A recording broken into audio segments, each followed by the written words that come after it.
ஞான ஒளி YouTube channel நேயர்கள் அனைவருக்கும் வணக்கம். தனுசு ராசி அன்பர்களுக்கு ராகு கேது நட்சத்திர சார பெயர்ச்சி பலன் காணலாம். 11/9/2026 முதல் 13/11/2026 வரை ஒரு 2 மாத காலம் ராகு கேது நட்சத்திர சார பெயர்ச்சி ஆகிறார்கள். கும்பம் ராசி அவிட்ட நட்சத்திரம் 3ஆம் பாதத்திற்கு ராகுவும், சிம்மம் ராசி மகம் நட்சத்திரம் 1ஆம் பாதத்திற்கு கேதுவும் நட்சத்திர சார பெயர்ச்சி ஆகிறார்கள். நாம்ச கட்ட ரகசியம்: ராசி கட்டத்தில் ஒரு கிரகம் நல்ல இடத்தில் அமரும் போது நற்பலன்களை வாரி வழங்கும். அதே கெட்ட இடத்துல அமைஞ்சுன்னா கெடுபலன்கள், கஷ்டம், பண நஷ்டம், கடன், நோய் என்று கூடுதலாக கொட்டிடும். அதே மாதிரி நாம்ச கட்டத்தில் ஒரு கிரகம் நல்ல இடத்துல அமரும் போது நற்பலன்கள் வாரி வழங்கும். கெட்ட இடத்தில் அமரும் போது கெடுபலன்கள் அதிகமாக கொடுத்துடும். அடுத்த 2 மாதம் தனுசு ராசி என்பதற்கு 11ஆம் இடமான லாபஸ்தானத்திலே நாம்ச கட்டத்தில் ராகுவும், 5ஆம் இடமான பூர்வ புண்ணிய புத்திரஸ்தானத்திலே கேதுவும் சஞ்சாரம் செய்ய போகிறார்கள். இந்த 2 மாதம் தான் ராகு கேது கும்பம் சிம்மராசியில் செல்லக்கூடிய கடைசி மாதம். தனுசு ராசி என்பதற்கு ராசி கட்டத்தில் 3ஆவது வீட்டில் ராகு அமர்ந்திருப்பதும் 9ஆவது வீட்டில் கேது அமர்ந்திருப்பதும் உங்களுக்கு ஒரு சிறப்பான காலகட்டம் தான். 3ஆம் வீட்டில் ராகு இருப்பது கண்டிப்பாக படித்து கொண்டிருப்பவர்கள் நல்லா படிப்பீங்க, அதிக மார்க் வாங்கி பாஸ் பண்ணுவீங்க. விளையாட்டு போட்டி பந்தயங்கள்லாம் கலந்து கொண்டு நல்லா விளையாண்டு வெற்றி பெற்று பரிசு பதக்கங்கள்லாம் வாட்டுருவீங்க. 3ஆவது வீட்டில் ராகு செல்வது இளைய உடன் பிறந்தவர்களிடம், பெற்றோர்களிடம் சில கருத்து மோதல் வரும். குடும்பத்தில் யாருக்காவது ஒருத்தருக்கு நுரையீரல், இருதயம் சார்ந்த பிரச்சனைகள், அறுவை சிகிச்சை செய்ய வேண்டிய சூழ்நிலாம் கூட வரும். அதே 9ஆவது வீட்டிலே கேது செல்லும் போது ஒரு சில நாட்களில் அப்பாவிடம் ஒரு சிலருக்கு பிரச்சனை வரும்.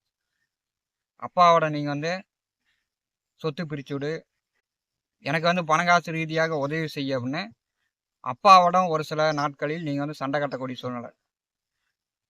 இந்த 2 மாதம் நாம்ச கட்டத்தில் 5ஆம் வீட்டில் கேதுவும் 11ஆவது வீட்டில் ராகுவும் செல்லும் போது உங்களுக்கு வரப்போகும் யோக காலம். யோகம் வருது அப்படின்னாலே தனுசு ராசிக்கு நல்ல நேரம் வந்துருச்சுன்னு அர்த்தம். 5ஆம் இடமான பூர்வ புண்ணிய புத்திரஸ்தானத்திலே நாம்ச கட்டத்தில் கேது வரும்போது பெற்றோர்களிடம் கோச்சிக்கிட்டு அல்லது வாழ்க்கை துணையிடம் கோச்சிக்கிட்டு வீட்டை விட்டு ஓடி போனவர்கள், குடும்பத்தை விட்டு வீட்டை விட்டு ஓடி போனவர்கள் திரும்ப வீட்டுக்கு வருவாங்க. அல்லது ஆன்மீக பயணம் சென்றவர்கள், வெளிநாடு வேலைக்கு சென்றவர்கள் அங்கே வேலையை முடிச்சுக்கிட்டு வீட்டுக்கு வந்துடுவாங்க. இந்த 2 மாதத்தில் வெளியில சென்றவர்கள் வீட்டுக்கு வந்துடுவாங்க. நாம்ச கட்டத்தில் 5ஆம் வீட்டில் கேது இருக்கும்போது பூர்வீக தொழில் செய்து கொண்டிருப்பவர்கள், விவசாயம் செய்து கொண்டிருப்பவர்கள், ஆடு மாடு கால்நடைகள் வளர்ப்பு பிராணிகள் வளர்த்து கொண்டிருப்பவர்களுக்கு இந்த காலகட்டம் அதிகமான லாபம், நல்ல வருமானத்தை கொடுக்கும்.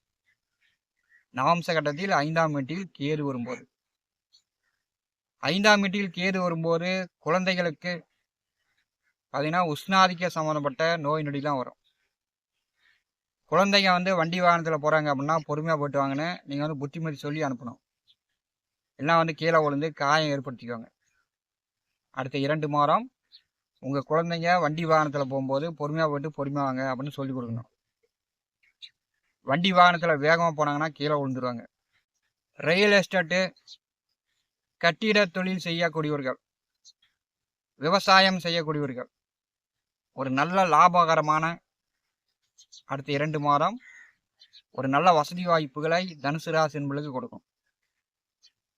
5ஆவது வீட்டில் நாம்ச கட்டத்தில் கேது வரும்போது இறந்தவர்களுக்கு தர்ப்பணம் திதி கொடுக்கக்கூடியவர்கள் இந்த 2 மாதத்தை பயன்படுத்திக்கலாம். இறந்தவர்களுக்கு தர்ப்பணம் திதி கொடுத்தீங்கன்னா முழுமையாக அவங்களுடைய ஆசீர்வாதம் புண்ணியம் உங்களுக்கு கிடைக்கும். தனுசு ராசிக்கு நாம்ச கட்டத்தில் 11வது வீட்டில் ராகு செல்வார். அப்போ வந்து ராசி கட்டத்தில் 11வது வீட்டில் சுக்கிரன் அமர்ந்திருக்கிறார். சுக்கிரன் ராகு சேர்க்கை உங்களுக்கு வந்து 11வது வீட்டில் இருப்பது. 11வது வீட்டில் ராகு வருவது ஒரு அதிர்ஷ்டகரமான அமைப்பு.